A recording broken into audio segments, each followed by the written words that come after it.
এবং মিল্টনের যে অফিস আসবাবপত্র বের করে এখানে অগ্নিকাণ্ডের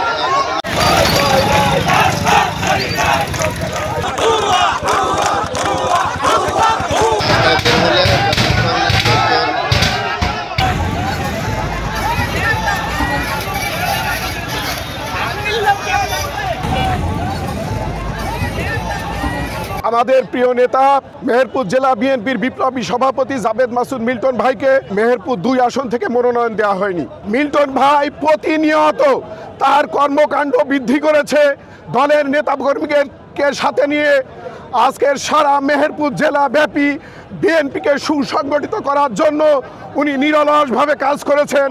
যখন জেলা বিএনপির কমিটি হয় সেই সময় আপনারা দেখেছেন যে উনি রাত 3টা 4টা পর্যন্ত নেতাকর্মীদের সাথে নিয়ে কাজ করেছেন।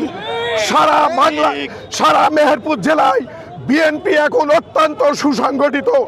আমরা তার নেতৃত্বে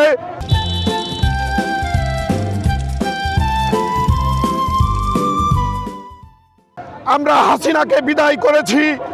এখন মানুষ প্রত্যাশা করে জাবেদ মাসুদ মিল্টন মনোনয়ন পাবে এবং তার নেতৃত্বে মেহেরপুরের 2টা আসন আমরা বেগম জিয়া এবং তারেক রহমানের হাতে তুলে দিতে চাই। যেহেতু মিল্টন ভাইকে মনোনয়ন দেওয়া হয়নি, আমরা বিএনপির সর্বস্তরের মানুষকে সাথে নিয়ে আন্দোলন সংগ্রামের মাধ্যমে আমরা বেগম জিয়া এবং তারেক রহমানকে বলতে চাই যে আপনারা যাচাই বাছাই করে জনমতের ভিত্তিতে এই মনোনয়ন পরিবর্তন করে জনগণের প্রত্যাশা পূরণের জাবেদ মাসুদ মিল্টনকে মনোনয়ন দেওয়া হোক। আমরা রাজপথ ছাড়ব না।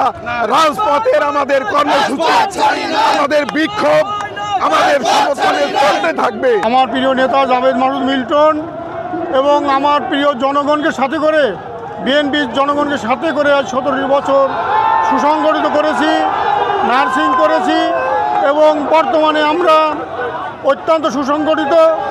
আমরা চাই যে নেতাটি আমাদের সাথে দীর্ঘ সময় ধরে থেকে আমরা মেহেরপুর তথা গাংনী উপজেলার সকল নেতৃবৃন্দকে সুসংগঠিত করেছি।